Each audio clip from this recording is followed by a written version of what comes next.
Bien, en esta parte que nos corresponde ya en la conversación con la invitada, nosotros hemos querido para esta fecha, pues invitar a una amiga, una gran ciudadana, una gran dominicana que ha sabido mostrar el servicio en su mejor cara.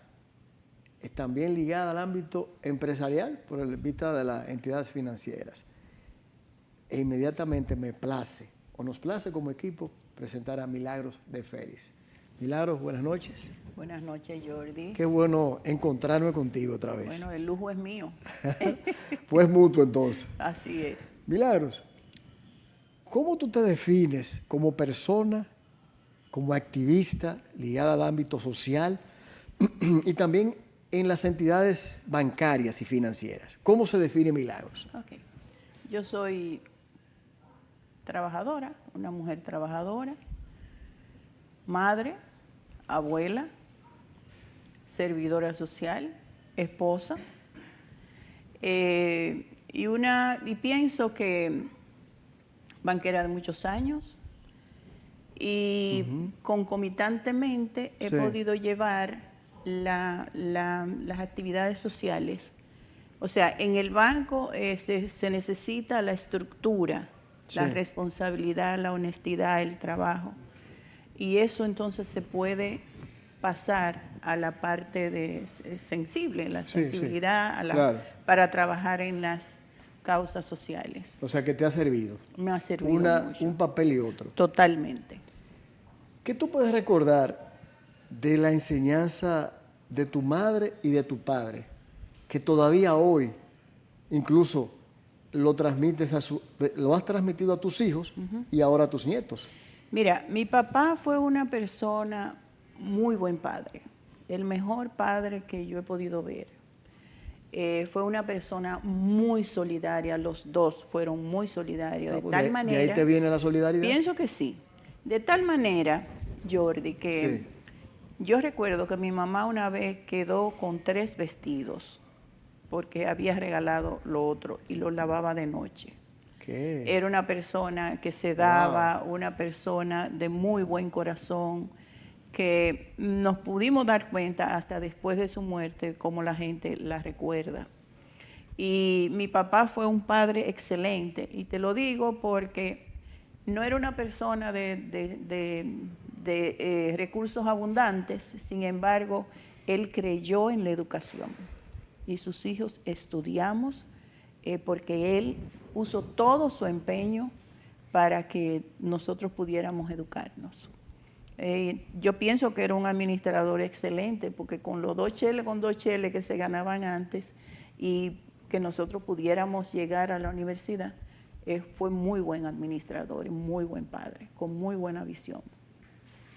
Ya, ¿y qué estudiaste? O sea, ¿en qué te formaste? Bueno, yo me formé en la universidad como secretaria ejecutiva bilingüe, estudié también administración, estudié también en cursos a través de la banca, con banca privada corporativa, y muchísimas otras capacitaciones, ¿verdad? Un currículum un poquito largo. Inclusive, como volví a la banca ahora, las capacitaciones siguen. Han vuelto. Después de 21 años de retirada, las capacitaciones siguen. Qué bueno, pues eso te mantiene activa. Así es. Milagro, en que tú recuerdes, de joven, adolescente o ya mujer madura, ¿qué ha sido algo que te haya impactado? Mira, a mí definitivamente de joven me impactó la muerte de mi hermano en los tiempos de Balaguer. Como yo soy de San Francisco de Macorís, ser joven en la época de Balaguer en esos 12 años. Era una deuda contraída con el Estado. Y mi hermano murió un 31 de diciembre en el patio. Eso me marcó.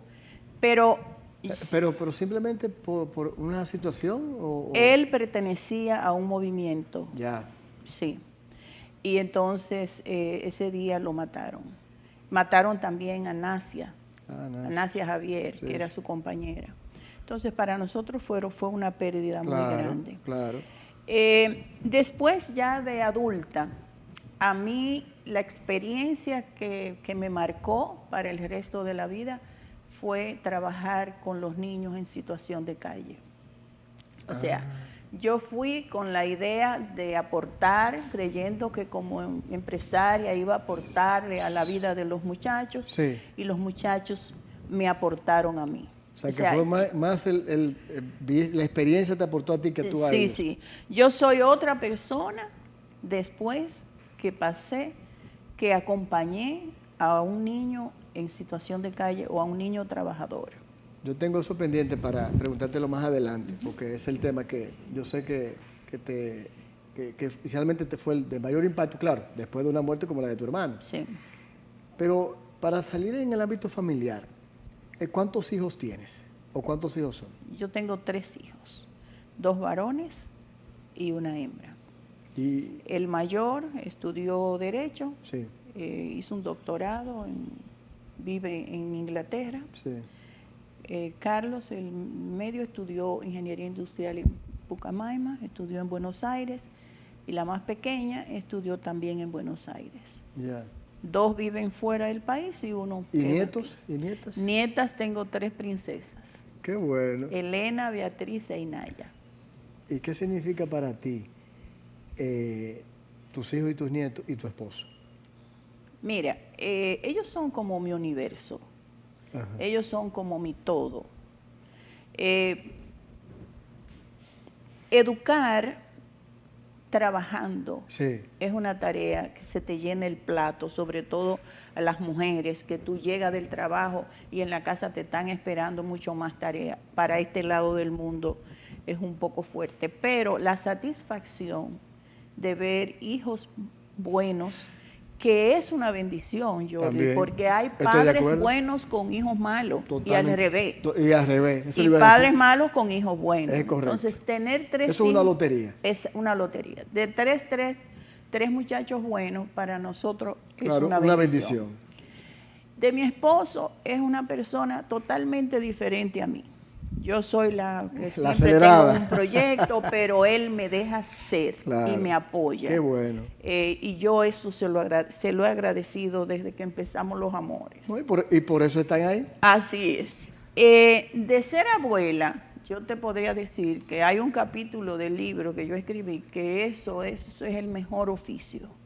Porque tú le enseñas todo lo que tú quieres enseñarle, los añoñas, los maleducas, todo lo que tú Sí, quieras. sí, lo que no pasa con los hijos. Exactamente, y tú le dejas ese problema al papá.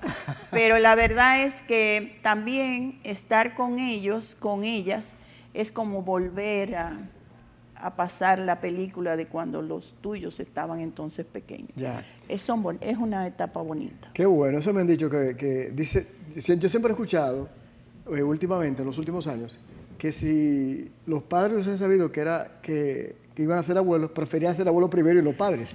Bueno, Freddy Ginebra me dijo un día, tú sabes que ser abuelo es tan bueno que los nietos debieran de venderlo en los semáforos. Y yo estoy de acuerdo. Eso lo he escuchado también. Milagros, hablando de niños, que ya no son, en este caso, eran tus hijos también, pero ¿cómo te llega la inquietud para abogar por la niñez dominicana? ¿Cómo fue eso? Mira, yo trabajaba en el banco y yo pasaba por los semáforos y los muchachos me Sí. pedían cuando yo iba Sí, y cuando yo volvía. ya. O sea, me tenían cansada. Yo buscaba otra vía Ok, porque me tenían cansada. ok. Un día yo hablé con Irenarco Ardila, educador, que era mi cliente en el banco, y le digo, mire señor, usted que trabaja con esos muchachos tan mal educados, ¿por qué ustedes no lo enseñan como a que si uno pasa, ya le pidieron, ya no tiene que volver a pedir? O sea, ¿qué es lo que usted...? Me dijo, mire, yo tampoco he podido enseñarle. Si usted me ayudara, ayúdenos en el patronato, empiece con nosotros a ver si los dos pudiéramos hacer algo. Wow, mire cómo fue el llamado. Y entonces yo empecé en Acción Callejera y ahí Acción pasé Callejera. 26 años. 26. Así es. Wow, por el relajito llegó lejos. Sí, y voluntariamente. O sea que fue una experiencia muy bonita. Y como te digo, hay que hablar de milagros antes de conocer la vida de los muchachos y de milagros después de conocerlos. Díganos esa experiencia de manera breve. ¿Qué fue para Milagros antes, Milagros después? Su experiencia en Acción Callejera. Sí. Para que la gente pueda entender, incluso gente que no conoce o no ha escuchado o por primera vez oye sobre Acción Callejera. Okay. Otros ya, la mayoría conoce su trabajo. Okay. Pero para aquellos que no lo saben, ¿cómo podemos definir esa experiencia de Milagros? Mira, la experiencia, Jordi, es muy clara, es muy frugal. El día pasado se me pinchó una goma Sí. del carro. Sí. Y eso fue una cosa, eso fue Dios mío, pero entonces ahora para llamar y llamar a la compañía de seguro que me viniera, el hombre no llegaba a tiempo, y eso fue una cosa del otro mundo, eso me cambió el día, eso estaba una cosa, llamé a mi esposo, pero ¿cómo es posible? Bueno, entonces nosotros en nuestro círculo se nos amarga el día por cualquier cosa. Eso es verdad. Eso es bueno. Entonces, un niño en situación de calle que no tiene dónde dormir, que está en el semáforo, que todo el mundo le dice mala palabra para que no se le acerque, Sí, que los rechaza desde las 6 de la mañana hasta las 8 o 9 de la noche. Eso es verdad. Y él tiene la esperanza de volver al día siguiente, porque él cree que el día siguiente sí tú lo vas a recibir. Va a ser mejor. Va a ser mejor. Entonces, eso. ¿Cómo esos muchachos tienen el coraje? Les sobra el coraje que a nosotros nos falta para seguir adelante. Porque a nosotros cualquier cosita nos nubla. Nos nubla. Nos rendimos. Nos rendimos. Hay quienes se rinden. Exacto, pero para ellos, mira, a mí hubo algo que yo siempre lo menciono. Sí. Había un niño que la mamá lo tiró a la calle y cerraba la puerta y no lo dejaba entrar. Y él dormía en la calzada o se iba a algún parque o lo que sea.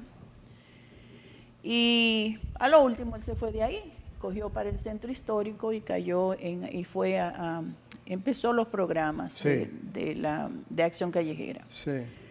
Era Día de las Madres y todos los niños estaban pintando algo para llevarle a la mamá.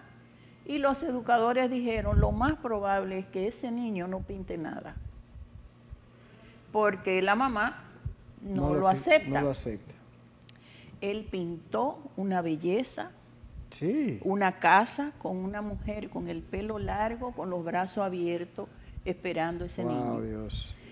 Él le llevó el cuadro. Yo me sobrecojo, ¿eh? Ajá, él le llevó el cuadrito a la mamá. Sí. Y la mamá le dijo, ven, vamos a comer juntos.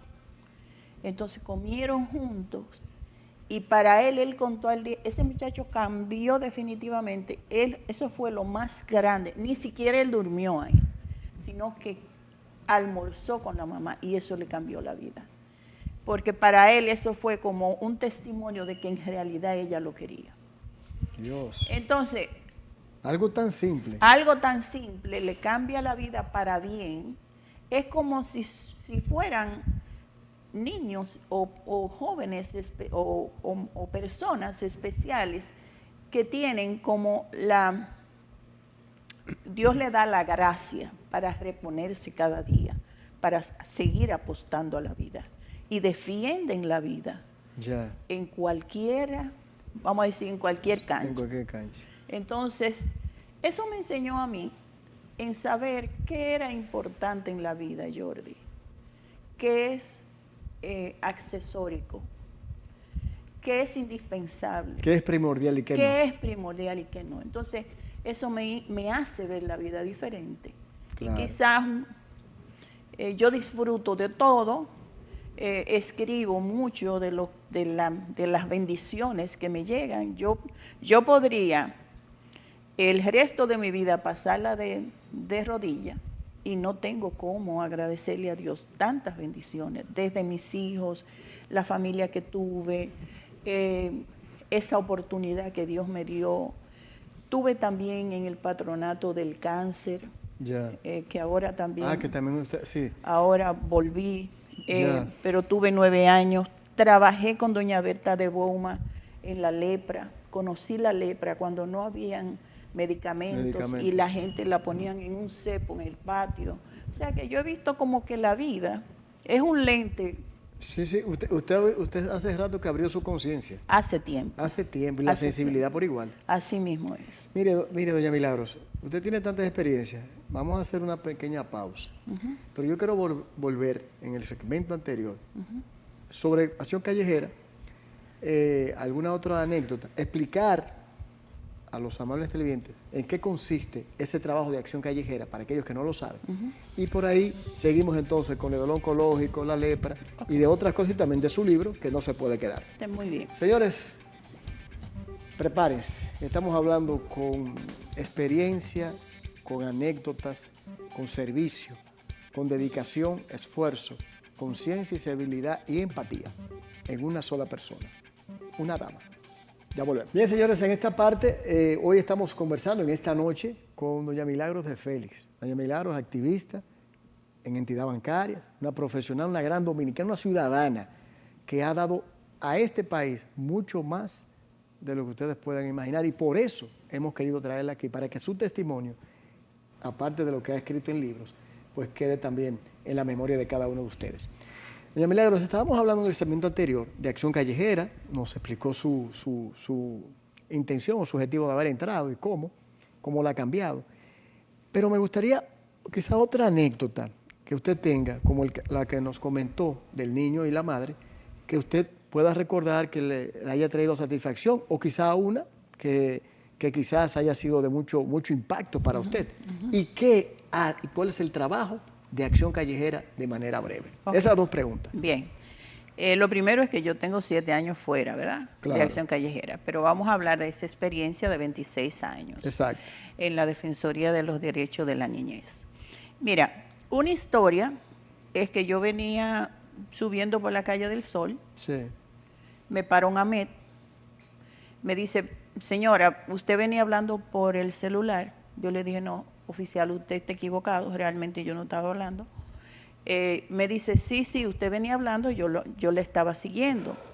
Digo, bueno, 7 de la noche. Es la palabra suya contra la mía. Dice, sí, porque usted se llama Milagro de Félix. Y yo le dije, ¿y cómo usted sabe mi nombre si yo no le he dado documento? Dice, porque yo soy el Peje. ¿El Peje? El Peje. El Peje fue un niño que vino de Puerto Plata. Está buena esa. Él nadaba muchísimo, venía de Puerto Plata. Por eso le decían el Peje. Le decían el Peje. Era terrible el Peje. Fue una maldad. Fue una cosa horrible, una cosa terrible. Ajá. El Peje le daba pecosonia al que estaba al lado. Ese era el carpetoso de esos callejeros. El carpetoso, uno de ellos. El caso es que el Peje trabajaba en el hospedaje. Sí. Y cuando las casas de la calle del Sol no tenían barrote, hierro, sí, él se metía, como no tenía dónde dormir, se ponía a dormir, dormía en una galería de esas de... sí, de esas que están abiertas. De esas que estaban abiertas. Sí, que estaban. Bueno, el caso es que el dueño de la casa le decía, yo no quiero muchacho ahí, yo no quiero muchacho ahí. Y un día un hijo del dueño le propinó 6 puñaladas. Ay, Dios. No había celular, pero yo le daba el teléfono de mi casa, eran otros tiempos, sí, a esos muchachos que eran, bueno, él me llama, como pudo salió, unos borrachos lo llevaron al Arturo Grullón, sí, y él me llama, me estoy muriendo, a las 2 de la mañana. Wow. Con tan buena suerte que cuando mi esposo y yo llegamos, sí, el cirujano era mi compadre. Ay, Dios. Y dijo, bueno, este muchacho se salió de abajo de una patana y se salvó. Pues son 6 puñaladas, por más que sea. 6 puñaladas. Cuando a ti te dan de alta de algo así, sí, y tú vives en la calle, ¿a dónde vas? A la calle. Entonces, una familia lo adoptó por dos meses en la casa. Y él me dijo, doña Milagro, a partir de ahora yo me voy a poner como un hombre, de verdad. me voy a regresar a mi casa. Regresó a Puerto Plata y siguió el octavo, hizo un curso de Infotec, entró a la MED y me reconoció de lejos cuando me vio manejando. Y entonces, bueno, ese día, eso fue una experiencia. de yo verle en los ojos, fue que ya un hombre, nos abrazamos, parecíamos novios en la calle del Sol. O sea, eso fue una anécdota muy bonita. Pero mire, yo estoy que... Sí. Ay, Dios mío, Así qué mismo belleza. es. Bueno, entonces, Acción Callejera es una fundación que se fundó en el 1989, cuando había ese boom en Santiago, que vinieron mucha gente de zonas rurales y se fueron invadieron tierra por el Hoyo de Elías, la Yagüita, la parte sur. Sí. Y entonces muchos muchachos empezaron a ver el andar en la calle como un negocio.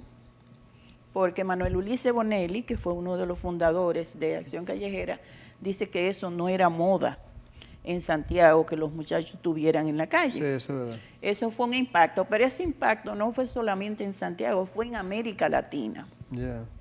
Entonces se fundó esa institución que trabajara con métodos de educación no formal para darle apoyo a ese niño que trabajador y a ese niño que hacía vida en la calle. Eso entonces, la garantía de los derechos, Acción Callejera lo que trabaja es eso, garantizar los derechos de la niñez trabajadora. Pero ¿en qué manera? O sea, ¿los recogen, lo llevan a algún albergue? O sea, No. Jordi está en la calle, sí, en el semáforo de la Estrella Sadalá. Sí. Y está otra persona. Sí. Y va un educador sí. al semáforo, se hace amigo, cómplice de Jordi. Okay. De tal manera que se gana la confianza de Jordi para que Jordi lo invite a su casa, si es que tiene, o padre, o abuela, o lo que sea. Entonces, Acción Callejera trabaja con el niño, pero negocia con los padres. Ah, ya. Porque el muchacho trae para el buscar dinero. Sacarlo de la calle. Sacarlo de la calle y garantizarle el derecho a la educación. Ya comprendo. Y a la protección. Ya, que los padres se responsabilicen de llevarle a la escuela. Pero hay padres que tienen 8 muchachos en la calle, que viven de eso y no Eso trabajan. es lo que yo le iba a preguntar. Entonces, a esos padres, con esos padres que hay que es el trabajo duro. Entonces, para eso se va al semáforo, hay 3 muchachos que son del Hoyo de Elías, hay que ir a trabajar con actores claves del Hoyo de Elías y con los padres de ahí para hacerle conciencia del peligro que corre el niño en el semáforo. Y negociar con las familias, que es el trabajo duro, suelta el niño, que vamos a ver qué podemos ayudar. Hacer? Así es. Es un trabajo muy duro. Pero es duro, sí. ¿Usted cree que eso ha mejorado? Yo sé que ya usted tiene 7 años, pero de cuando usted entró y fue saliendo, y quizás lo que pueda tener idea, ¿usted cree que los derechos de niños en República Dominicana han mejorado? Mira, yo creo que hay que darle el honor y el reconocimiento a doña Chabela, cuando estuvo en Conani, la hermana de Hipólito Mejía. Sí. Doña Isabel trabajó con las instituciones que trabajábamos con niñez y pudo lograr el código, ¿verdad? Sí, código a partir de ahí, la ley 122, la 136. La 136. A partir de ahí, el muchacho pasó, en vez de ser un objeto, pasó a tener como identidad. Claro. Porque antes los divorcios eran, bueno, son un varón y una hembra, yo me quedo con el varón y tú te llevas a la hembra como si fuera una mesa. Sí. Entonces, también se formaron los organismos defensores de derechos. Ahora, en la práctica, yo veo muchos organismos que trabajan bien, pero que yo creo que pudiera ser mejor, porque pasan casos con niños, como recientemente. Sí, como hemos visto. Yo no vi en ningún momento que nadie, bueno, yo te oí a ti sí, yo defendiendo, pero yo no entendía que eso era un caso de defensoría de derechos de una menor, que había que poner el acento donde iba. El caso de Estefano, no importando la nacionalidad ni lo que sucedió. Es una niña. Una niña. Es una niña. Estoy de acuerdo con usted. Es una niña. Entonces, Cosas así me hacen pensar que no hemos avanzado tanto, Ya, aunque ya. en otros casos sí. Ya. Mira, Milagros, el tema de la lepra y del oncológico, o sea, ¿cómo después de estar, o quizás estando en Acción Callejera, o antes, por qué llega al ámbito de la lepra, de luchar por también esa enfermedad? Y luego también el aspecto del oncológico, como no quiero entrar en detalles, porque sabemos que tiene una situación legal que es de otro ámbito. Yo sé que usted ha vuelto ahora, pero hay situaciones que no se han resuelto todavía, que no vamos a entrar en detalles en esa parte. Pero sí su experiencia de ambas instituciones, lepra y del oncológico. Ok. Mira, yo era estudiante de la universidad. Sí. Y yo saqué un menos 32 en español. Me faltaban 32 puntos para llegar a 0. Oh, Dios. Y doña Melba de Monsanto decía que era porque yo era aragana. Y entonces ella me refirió al patronato de la lepra con doña Berta de Bouma, que es donde está el Listín Diario ahora, en la calle del Sol. Y ahí yo trabajé con doña Berta de Bouma. Ya. Ahí yo conocí lo que es una enfermedad que se está comiendo a la gente y no había tratamiento, no había medicina para eso. Entonces, las personas que contraían lepra, se le hacía un cepo en el patio porque era contagioso. Claro. Entonces, ahí yo conocí también esa otra humanidad, vamos a decir, y eso me sensibilizó mucho. Después de eso, yo empecé en Acción Callejera con la niñez, pero también yo duré 9 años ayudando en las ramas femeninas. Contra el cáncer. Contra el cáncer, con doña Olga de González, Ay, sí. ayudándole a hacer programas de ayuda, que no tendría que ser que el paciente no necesitaba ayuda, no tenía que conocerte para recibir la ayuda, sino un programa, sí, como un padrino, que fuera para todo el mundo, y ahí trabajé por 9 años. Esa fue otra experiencia o sea, el cáncer se lleva todo el dinero del mundo. No, de eso rompe con una familia. Exactamente, yo llegué a ver gente de decir, mira, yo lo que hago es, yo vendo habichuela blandita en un barrio, no puedo comprar Herceptin, que en ese tiempo costaba 80,000 y pico de pesos, cada 21 días. Mire, yo recogí estos 20,000 pesos, désenlo a otro paciente porque yo me retiro a morir. Wow. Yo llegué a ver eso. Ahora que yo le escucho hablar de ese tema en esa manera, y que usted ha vuelto a formar parte del patronato, y ya entiendo por qué ahora, con la nueva administración. Sí, porque el oncológico es de Santiago. Exacto, hay que decirlo. ¿Qué la motivó o qué experiencia, qué fue el impacto que la hizo volver? Ok, yo vi que había un problema en el Instituto Oncológico. Yo estaba en la rama femenina antes. Ya no estoy tampoco.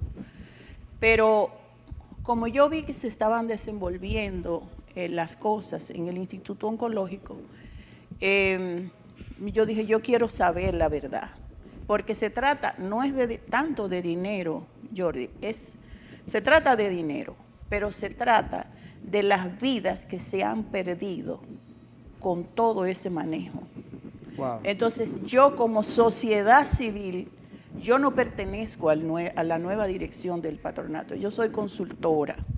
Yo los acompaño y estoy dispuesto a acompañarlo en todo lo que sea bueno para el paciente afectado. Entiendo.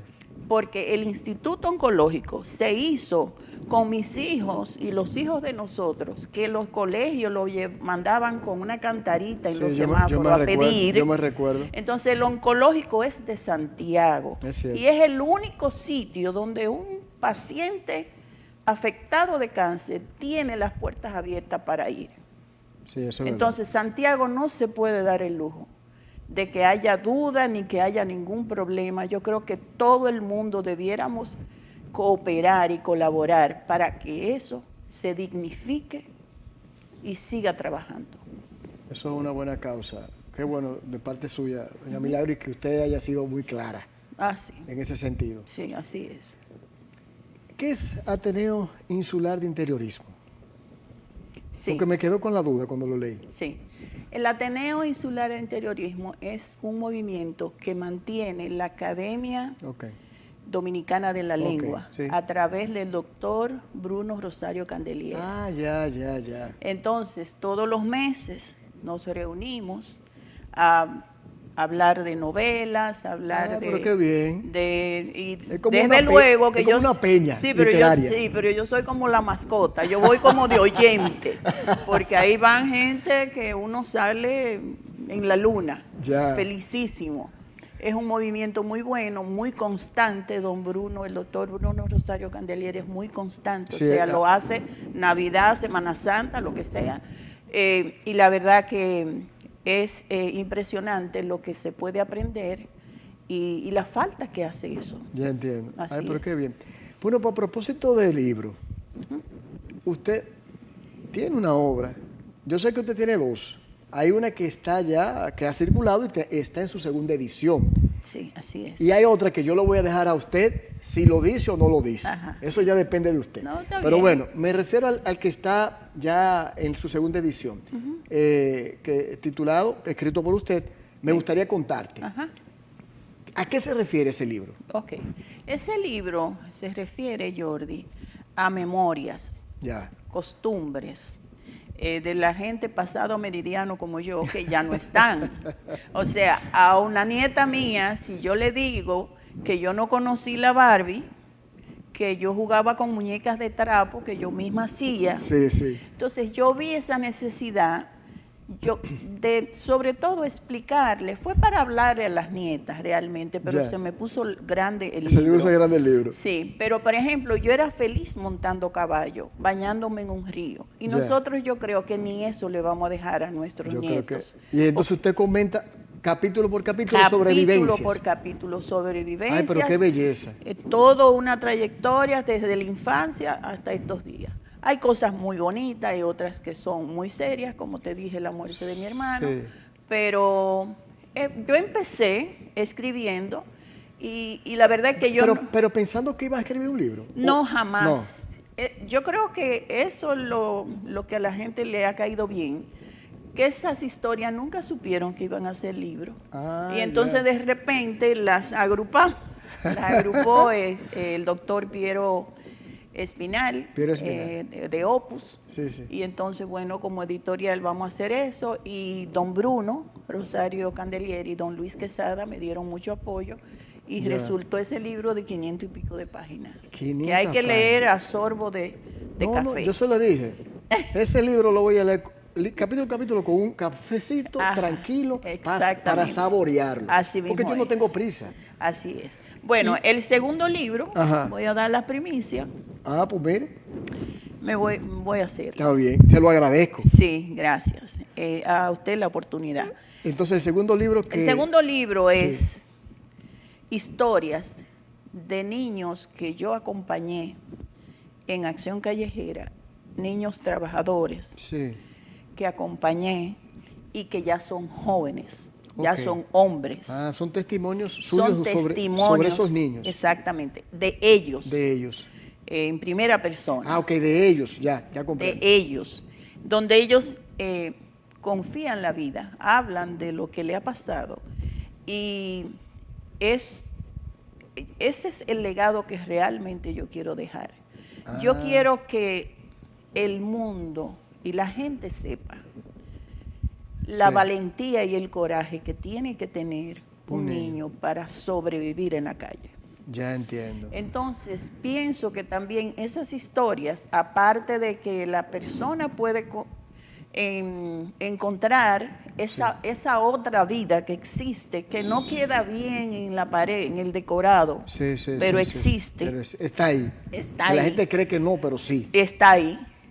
Que queremos ocultar. Exactamente. Y queremos mirar a otro lado. Sí. El semáforo de este lado y vimos para este lado. La gente, es tanto así, Jordi, que la gente recuerda más un letrero o un árbol que esté en el semáforo y no recuerda la cara del niño.